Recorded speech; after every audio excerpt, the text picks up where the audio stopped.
இன்னைக்கு என்னோட பட்டிமன்றம் டைரி. இப்போ இது காத்துல பறந்துருச்சுன்னா சுத்தம் மானம் பறந்துரும். அவ்வளோ பியூட்டிஃபுல்லாக இருக்குல்ல ஸ்டேஜ். இந்த மாதிரி ஓப்பன் ஸ்டேஜில் ஃபர்ஸ்ட் டைம் நான் பட்டிமன்றம் பண்ண போகிறேன்.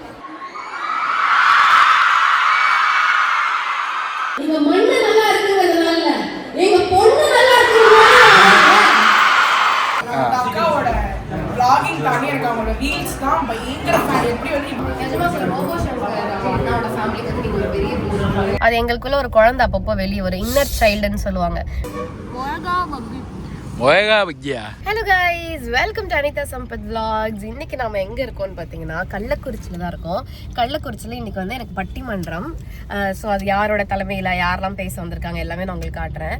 ஆக்சுவலி பட்டிமன்றத்தோட தலைப்பு பார்த்தீங்கன்னா எது உண்மையான மகிழ்ச்சி, தனக்காக வாழ்வதா பிறருக்காக வாழ்வதா, அதுதான் பட்டிமன்ற தலைப்பு. ஸோ எனக்கு வந்து அவங்களே அலாட் பண்ணிட்டாங்க தனக்காக வாழ்வதுக்கு பேசணும்னு சொல்லிட்டு.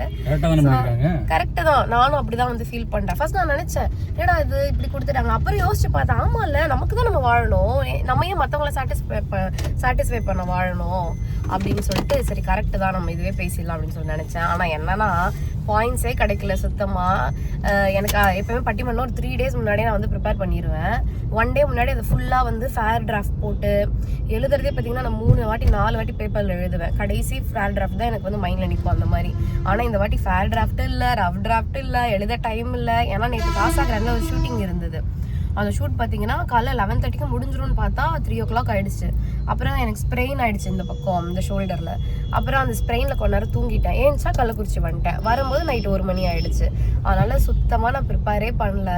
ஆனால் எனக்கு ஒரே படப்படன்னு இருக்கு, என்ன பண்ண போகிறேன்னு தெரில. பட் என்ன ஒரு லக்குனா நான் வந்து லாஸ்ட் பேச்சாளரா, அதனால மற்றவங்க பேசுறதுக்கெல்லாம் வந்து கவுண்டர் கொடுத்து அதுலேயே ஒரு 3 minutes போயிடும் எப்பயும். அதனால அந்த ஒரு தைரியத்தில் போயிட்டு இருக்கேன். ஆக்சுவலாக இந்த டைம் தான் இதுதான் ஃபர்ஸ்ட் டைம் நினைக்கிறேன் அனிதா வந்து ப்ரிப்பேர் பண்ணாமல் வர்றது. ஏன்னா வந்து இதை தான் பட்டிமன்றம் 15th 15 16 இருக்குமா, 15 இருக்கும், 15வது பட்டிமன்றம் நினைக்கிறேன். எக்ஸாக்டா எங்களுக்கு கவுண்ட் தெரியல. ஆனால் வந்து அனிதா ரொம்ப ப்ரிப்பேர் பண்ணுவோம் பட்டிமன்றத்துக்கு மட்டும். ஏன்னா வந்து இது வந்து கொஞ்சம் நம்மளுக்கு வந்து அந்நியமான ஜோன். இப்போ தான் வந்து அனிதா உள்ள வரான்றதுனால நைட்டு ஃபுல்லாக விடிய உட்காந்து ஓ காட் பியூட்டிஃபுல் அட் அப்படின்னு இந்த வாட்டி கொஞ்சம் டைம் இல்லாமல் போனதுனால ஆன் த ஃப்ளோர் என்ன பேசலான்ற ஒரு கான்ஃபிடென்ட்ல போயிட்டு இருக்காங்க. இதான் இன்னைக்கு என்னோட பட்டிமன்றம் டைரி. இப்போ இது காத்துல பறந்துருச்சுன்னா சுத்தம் மானம் பறந்துரும். 4 ஷீட் எழுதி வச்சிருக்கா. அப்புறம் நான் வந்து ஆர்டிஃபிஷியல் பூ வச்சிருக்கேன், மல்லிப்பூ. ரியல் மாதிரி இருக்கு பாத்தீங்களா? பூவும் ஆர்டிஃபிஷியலடா? ஏன்டா அப்படி சொல்றேன்? இல்லடா, பூ ஆர்டிஃபிஷியல், ஐ அம் நேச்சுரல். ஹேர் வந்து ஆர்டிஃபிஷியல் இல்லையா, அதுக்காக சொல்ல வந்தேன். விக் வச்சிருக்கே அதனால சொன்னேன். அப்புறம் இந்த கம்மல் வந்து சஞ்சனா அக்சஸரீஸ். எவ்வளவு கொஞ்சமாவது பயம் பதட்ட இருக்கா பாருங்க. உட்காந்து இது நிம்மி, இது ஜிம்மி, இது டவுசர், இது பேண்ட் நீட்டு இருக்கா. இது வந்து எக்ஸிபிஷன்ல வாங்குனேன். சொக்கனாத அப்படி லிங்க் கொடுத்துல. இந்த சாரியும் எக்ஸிபிஷன்ல வாங்குனேன். இந்த பிளவுஸ் வந்து நல்லில வாங்குனேன், ரெடிமேட் பிளவுஸ். என்ன எங்கடா வாங்குனேன்? ஒன்னு நியூஸ் 7 தமிழ் சேனல்ல வாங்குனேன். இங்க பாருங்க, கல்யாண பேனர். ஆமா, கல்யாண பேனர் மாதிரி இருக்கு. So this is Bharathi women's college. ஆஹா, வாசல் எடுக்க மறந்துட்டேன். இங்க பாருங்க, பாரதி விமென்ஸ் மகளிர் கல்லூரி.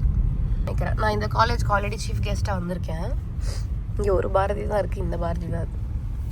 அவ்வளோ பியூட்டிஃபுல்லாக இருக்குல்ல ஸ்டேஜ். இந்த மாதிரி ஓப்பன் ஸ்டேஜில் ஃபர்ஸ்ட் டைம் நான் பட்டிமன்றம் பண்ண போகிறேன். ஹாய் எடுக்குவா, ஹாய்.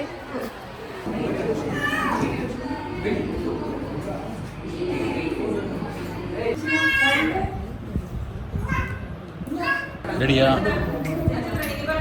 எக்ஸாமுக்கு ரொம்ப நேரமாக ப்ரிப்பேர் ஆகிட்டு இருக்க மாதிரி இருக்கு. எழுதிக்கிட்டே இருக்கேன், எனக்கே புரியல, எல்லாத்தையும் மறந்துடுவோம். என்ன இப்போ ஒரே பிரச்சனைனா மொத்தம் இது வந்து 58 பேப்பர் இருக்கு. இந்த பேப்பர் கட்டுகளை வந்து ஆர்டர் மாற்றி வச்சிடாது.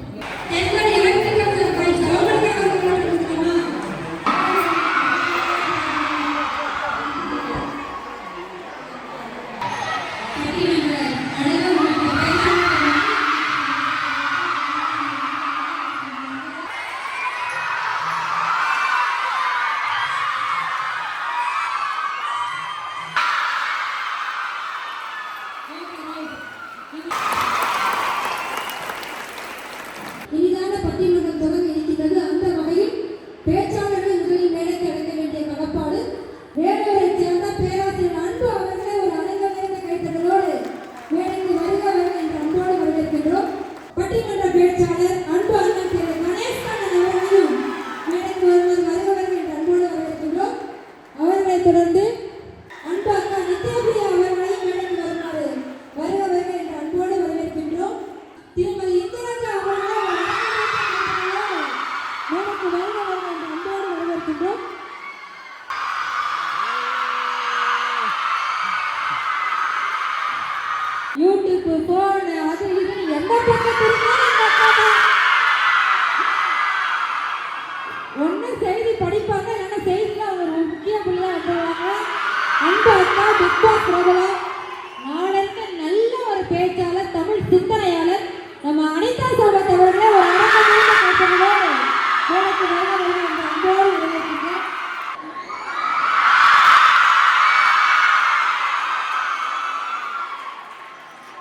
திரு ராகவேந்திரன் அவர்களை ஒரு பலத்த கரவொலியோடு மேடைக்கு வருமாறு வருக வருக என்று அன்போடு வரவேற்கின்றேன்.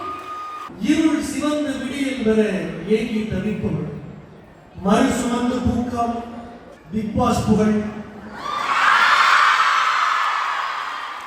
எல்லா நியூஸ் சேனல் பேரையும் சொல்லணும். பயங்கரக்கூடாது. நியூஸ் வரமாட்டாங்க, நியூஸ் வாசிக்க வருவோம். சின்ன திரையில் தொடங்கி வண்ண திரையில் விழித்து இன்றைக்கு தொடு திரையின் வாயிலாக நம் என்ன திரையில் உழைத்திருக்கிற அன்பு அக்கா அனிதா சம்பத்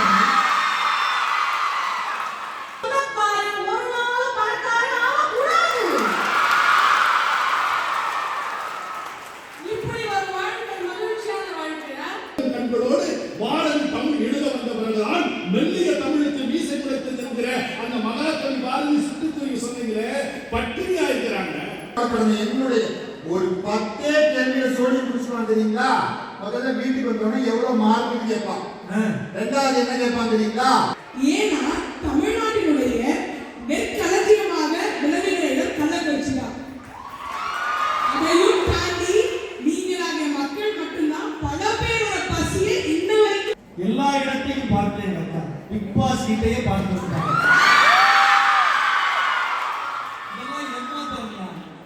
இதோ தனக்காக வாழ்வதுதான் உண்மையான மகிழ்ச்சி என்று பேச அன்பு அக்கா திரைப்பட நடிகை அனிதா சம்பத் அவர்கள் ஒரு உற்சாகமான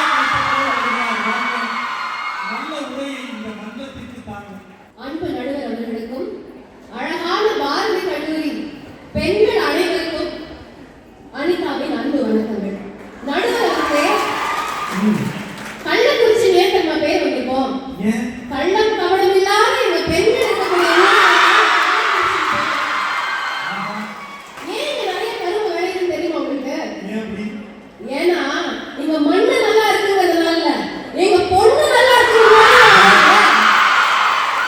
பாருங்க, அந்த சிரிப்பை பாருங்க, அந்த அழகை பாருங்க, அந்த ஸ்வீட்னஸ்லாம் எக்ஸஸ் ஓவர்ஃப்ளோ எல்லாம் கரும்பா விளைஞ்சிட்டு இருக்கு.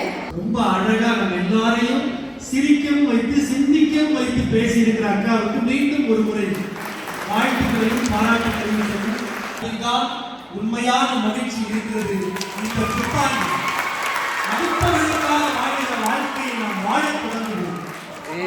சூப்பரா முடிஞ்சிச்சு பட்டிமன்றம். என்ன சாப்பிட்றீங்க? பிரியாணி ஸ்பான்சர் நமக்கு இவங்க தான். ஓ சூப்பர் சூப்பர்.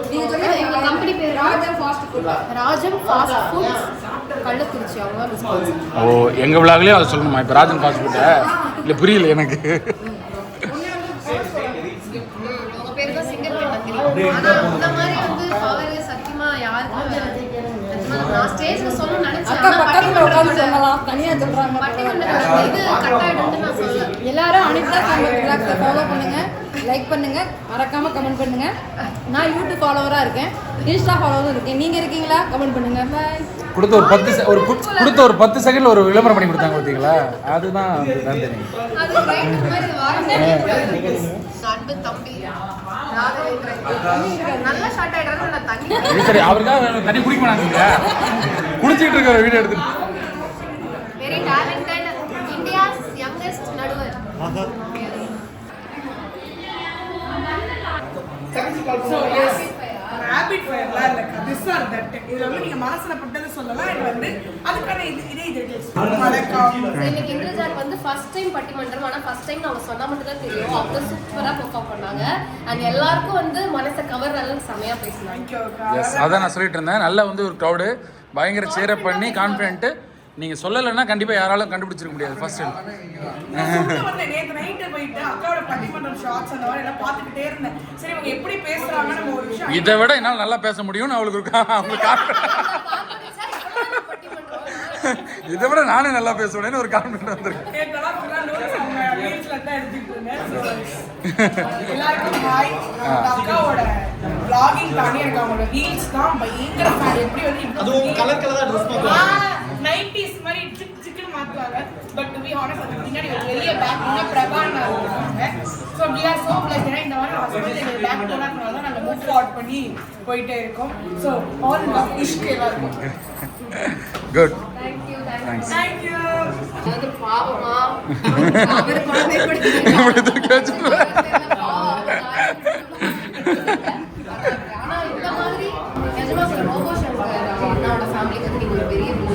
Yes. வர மாதிரி அவங்க வந்து எப்பயுமே நிதர்சனமான உண்மை. எஸ்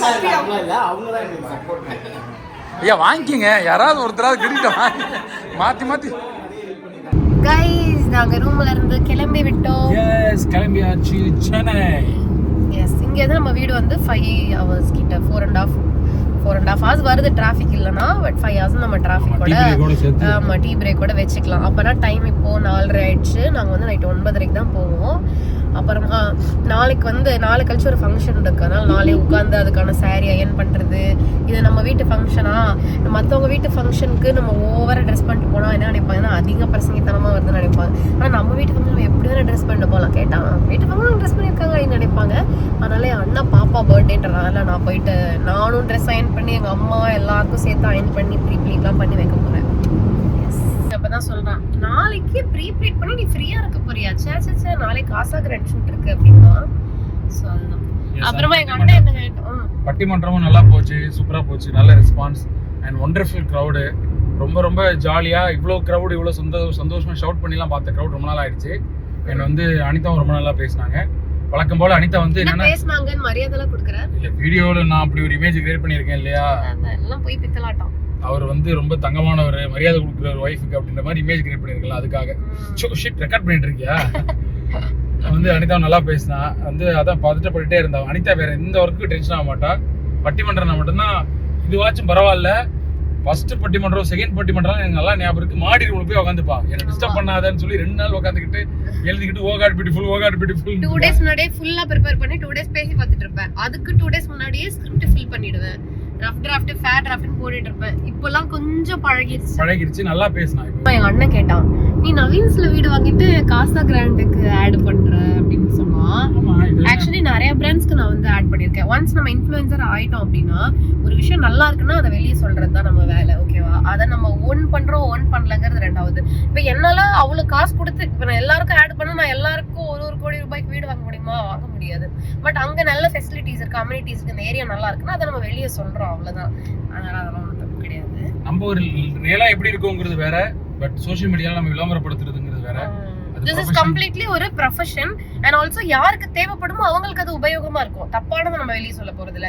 இந்த ஏரியால நான் ஒரு சீனியர் சிட்டிசன் லிவிங் பார்த்துட்டு இருக்கேன், வயசான அம்மா அப்பாக்குன்னா நம்ம காசா கிரான்ஷியர்ஸ் வந்து ப்ரமோட் பண்ணும்போது அவங்களுக்கு அது யூஸ்ஃபுல்லா இருக்கும். நான் நிஜமா வாங்கியது நவீன்ஸ்ல. இது எனக்கு என்னோட தேடல், அது எனக்கு அது கரெக்டா இருந்தது, என் ஏரியா கரெக்டா இருந்தது. சில பேர் வந்து என் சொந்தக்காரங்க எல்லாம் வந்து நார்த் மெட்ராஸ்ல இருக்காங்க, அவங்க கிட்ட வந்து திருமுடி வாக்கத்துல வாங்குங்கன்னு சொன்னா அவங்க ஷாக் ஆயிடுவாங்க. அப்போ அந்த பக்கமா குடுவாஞ்சேரி பக்கமான்னு கேட்பாங்க. ஆனா எனக்கு இதுதான் பக்கம்.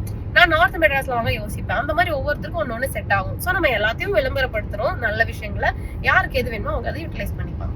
இப்போ வந்து சோஷியல் மீடியால பாக்குறவங்களுக்கு அனிதா வந்து ரொம்ப ஹஸ்பண்டை மதிக்கிறவங்கள, ஹஸ்பண்டை ரொம்ப வந்து இது பண்ணிக்கிறவங்க, கேர் பண்ணிக்கிறவங்க நீங்க நினைப்பீங்க. ஆனா ரியல் லைஃப்ல எப்படிங்கிறது எனக்கு மட்டும் தான் தெரியும். எல்லாருக்கும் தெரியும் ரியல் லைஃப் அப்படிதாங்க. உண்மையா பார்க்கதான் கொஞ்சம் ரகடா இருப்பேன், ஆனா அதெல்லாம் உண்மை இல்ல. அதெல்லாம் நீங்க சும்மா உங்களை சோஷியல் மீடியா அப்படி ஏமாத்திருச்சு உங்களை அந்த மாதிரி காட்டி. ஆக்சுவலி ரொம்ப அன்பான பொண்ணு. இன்னும் அந்த பட்டிமன்றத்துல வெளில வரல. ரகடா இருக்க பொண்ணுங்க தான் உண்மையான அன்பை காட்டுவாங்க. சும்மா இதே வந்து ஆம்பளைங்களுக்கு சொல்லாம ரகடான ஆம்பளை தான் வந்து உண்மையான அன்பை காட்டுவாரு. அவர் அடிச்சாலும் அதுக்கு பின்னாடி அன்பு அது டாக்ஸிசிட்டி. நான் ஒன்னும் அடிக்கலையே. ரகடுங்கிறதுனா பார்க்க சும்மா அப்படி இருப்பாங்க. இப்ப வந்து உண்மையாவே நம்ம கிட்ட ஃபேக்கா நடந்துக்கிறவங்க இருக்காங்கல்ல, நீங்க நல்லா இருக்கிறதெல்லாம் உங்களுக்கு பெருசாலாம் பிடிக்காது. அவங்க உங்ககிட்ட எப்படி தான் பேசுவாங்க, யா ட்ரூ யா வெரி அப்படின்வாங்க. ஆனா உங்களுக்கு ரொம்ப க்ளோஸ் ஃப்ரெண்ட் ஒருத்தி இருப்பா, அவதான் உங்களுக்கு எல்லாத்துக்கும் சப்போர்ட்டா இருப்பா. அவ நீங்க பேசும்போது எப்படி தான் கேட்டுட்டு இருப்பா, இப்படி கேட்டுட்டு இருப்பா. ஆனா அவளுக்கு அவ நேச்சர் அதுவா இருக்கும். அவன் இல்ல, எல்லாருமே அப்படிதான். நம்ம கிட்ட கேஷுவலா பேசுறவங்க தான் உண்மையான அன்பா இருப்பாங்க. ஓவரா ஹைப்படா பேசுறவங்க எல்லாம் வந்து சும்மா அதான் நான் இப்ப சொல்றேன். இப்ப நான் என்ன சொல்றேன், செல்லம் புஜ்ஜி தங்கம் அப்படி பேசுறது கரெக்ட்ன்றியா? என்ன வா போலாம், சாப்பிட்டியா, எந்திரிச்சு வா, இது வந்து கரெக்டா? பிராக்டிகலா அப்படி இருக்கிறது வந்து கரெக்டா? இப்படி இருக்கணும்ன்றியா? செல்லம் புஜ்ஜின்றது கரெக்டா? அப்பப்ப செல்லம் புஜ்ஜி எப்பயும் இருக்கணும்னு இல்ல. இல்ல எது நம்ம கேஷுவலா இருந்தாலே ஓகே தான், அது வந்து கரெக்ட் தான் அப்படின்ற அன்பு. இப்ப அப்படித்தானே இருக்கேன். அப்ப அது மட்டும் நீ வந்து எதிர்பார்க்கற, இன்னும் கொஞ்சம் மாட்டேன்ற அப்படின்னு. அது எங்களுக்குள்ள ஒரு குழந்தை அப்பப்போ வெளியே ஒரு இன்னர் சைல்டுன்னு சொல்லுவாங்க. நாங்க குழந்தையா இருக்கும் போது நாங்க பெரியவங்க மாதிரி பிஹேவ் பண்ண வேண்டிய சிச்சுவேஷன் வரும். எங்களோட சில சிச்சுவேஷன் அப்போ வந்து எங்க குழந்தைய நாங்களே கில் பண்ணிடுறோம் சின்ன வயசுலயே. ஒரு ஸ்கூல் படிக்கும் போதே, ஒரு காலேஜ் படிக்கிற பொண்ணோட மெச்சூரிட்டி வந்துருது. காலேஜ் படிக்கும் போதே நாங்க சைட்ல வேலைக்கு போய் குடும்பத்தை பாக்குறோம். அப்போ எங்க காலேஜோட ஏஜ் ஏஜை நாங்க மிஸ் பண்றோம், எங்க ஸ்கூல் ஏஜை நாங்க மிஸ் பண்றோம். அப்ப என்ன ஆகும்? உரிமையாட்ட கேட்க முடியும், ஹஸ்பண்ட தான் கேட்க முடியும். எனக்கு கொஞ்சம் பார்த்துக்கோ ஜிக்கி போச்சு அப்படின்னு நாங்க பேபி மாதிரி உங்ககிட்ட தான் பிஹேவ் பண்ணுவோம். சரி ஓகே. இப்ப புருஷன் அதே மாதிரி சொல்றாரு, என்ன கொஞ்சம் என்ன கொஞ்சம் வேற என்ன வேலை கொஞ்சம் அந்த மாதிரிலாம் எந்த லேடிஸுமே கேட்க மாட்டாங்க. உண்மையா ஹஸ்பண்ட் வந்து எனக்கு கொஞ்சம் என்ன பாதுகாப்புலாம் சொல்லுவாங்களான்னு எதிர்பார்ப்பாங்க. எதிர்பார்ப்பாங்க ஃபர்ஸ்ட் பேசவே மாட்டாங்க ஹஸ்பண்ட். எல்லா வைஃபும் ஃபீல் பண்றதுதான், எங்க பேச மாட்டாங்க. எல்லா வைஃப் கிட்டயும் நல்லா பேசிட்டு தான் இருக்கேன். அதெல்லாம் என்னெல்லாம் யாரும் அப்படி சொன்னதே கிடையாது. கைஸ் கட் பண்ணா டீ பிளேஸ்க்கு வந்தாச்சு. இங்க அம்மா டீ டைம் அப்படின்லாம் இந்த ஜங்ஷன்ல இருக்குதோ, இங்கே தான் கண்ணு கேட்டதோடு தான் இருக்கு. அங்க செம்ம கூட்டமா இருக்கு. அப்படியே தள்ளி வந்தா அதுக்கு அடுத்தே திண்டிவனம் ஜங்ஷன்ல, என்ன ஜங்ஷன் அது திருவண்ணாமலை ரைட்ல வருமே, திண்டிவனம் ஜங்ஷனா வந்தா இங்கே ஒரு கடை இருந்தது. கூட்டமும் கம்மியா இருக்கு, டிஷ்ஷஸும் நல்லா இருக்கு. ஈவினிங்ல டிரைவ் பண்றவங்களுக்கு ஒன்று நான் சொல்றேன், மோஸ்ட்லி நியூ டிரைவர்ஸா இருக்கீங்க, உங்களுக்கு கை வலிக்குதுன்னா நீங்க பிடிச்சிக்கோங்க கேமராமேன். ஆடிக்கிட்டும் ஓடிக்கிட்டும் இல்ல ஃப்ரேம் இன்ட்ரெஸ்டிங்கா இருக்கணும், இன்ட்ரெஸ்டிங்கா இருக்கும். ஒரு நியூ டிரைவராக இருக்கீங்க, இல்லை வந்து இல்லை எக்ஸ்பீரியன்ஸாக இருந்தாலும் சரி, சும்மா இது நான் வழக்கமாக பண்ணது உங்களுக்கு நான் சொல்கிறேன். இந்த ஈவினிங் டைமில், காலையில் பிரச்சனை இல்லை, இந்த ஈவினிங் டைமில் இந்த பகலும் நைட்டும் இந்த மெர்ஜ் ஆகிற டைம் இருக்குல்ல, இந்த 6 to 6:30 இந்த மாதிரி டைம் இருக்குல்ல, அந்த மாதிரி டைமில் பார்த்தீங்கன்னா வெளிச்சம் கம்மியாகும். அப்போ என்ன ஆகும்னா, அப்போ ஸ்ட்ரீட் லைட்ஸ்லாம் ஆன் பண்ணியிருக்க மாட்டாங்க, நம்மளும் ஒன்றும் ஹெட்லைட்லாம் போட்டிருக்க மாட்டோம். ஃபுல்லாக டார்க் ஆனதுக்கப்புறம் போட்டுலாம் நம்மளும் விட்டுருவோம். மற்ற ஸ்ட்ரீட் லைட்ஸும் போட்டிருக்க மாட்டாங்க. அப்போ வந்து பார்த்தீங்கன்னா கொஞ்சம் ஜெல் ஆகிற டைமாக இருக்கும். அந்த மாதிரி நேரத்தில் நீங்கள் ஒரு பிரேக் எடுத்துட்டிங்கன்னா, கரெக்டாக வந்து ஒரு பிரேக் எடுத்து ஒரு 20 minutes டீ குடிச்சிட்டு ஃபேஸ் வாஷ் அதுக்கு பண்ணுறதுக்குள்ளே பார்த்தீங்கன்னா ஃபுல் இருட் ஆகிடும். எல்லோரும் லைட் போட்டுறோம். அதுக்கப்புறம் நீங்கள் ஃப்ரெஷ்ஷாக ட்ரைவ் பண்ண ஈஸியாக இருக்கும். இது வந்து ஒரு அது வண்டி ஓட்டமா டீ குடிக்கணும், அதுக்கு எவ்வளோ பிரேக்கை வந்து எப்போ எடுக்கணும்னு சொல்கிறேன். நீங்கள் ஒரு 4 o'clock அப்படி போல் எடுங்க. அதை விட்டிங்கன்னா கரெக்டாக 6:30 எடுத்திங்கன்னா இந்த மெர்ஜ் ஆகிற டைம் இருக்குல்ல, அந்த டைம் அது தெரியுது வெண்ண. அப்புறம் நீ அதுக்கிட்ட 5:30 எடுத்து நீங்க கேட்கலாம். ஏன்னா இன்னைக்கு இப்பதான் merge ஆகுது. ஏன்னா வந்து குளிர் காலம்ன்றதால ஒரு 10 minutes 15 minutes இருட்டிடும் போல. மொயகா பக்கியா அம்மா தங்கம் கரெக்டா எனக்கு தேடி வந்துருச்சுமா. வீர மாதிரியே இருக்கு பாக்குறதுக்கு. இதுவே தான் வெள்ளையா இருப்பான். பிரபா அதுக்கு பிஸ்கெட் வாங்க போயிருக்கான். இங்க பாரு பிஸ்கெட் வந்துருச்சு பாரு. இங்க பாரு கரெக்டா இருக்குல்ல இது காலெல்லாம். அதுக்கு கொசுக்கடி தாங்க முடியல போல, நம்மளாலே தாங்க முடியல. அவ்வளோதான் தங்கம், தீந்து போச்சு.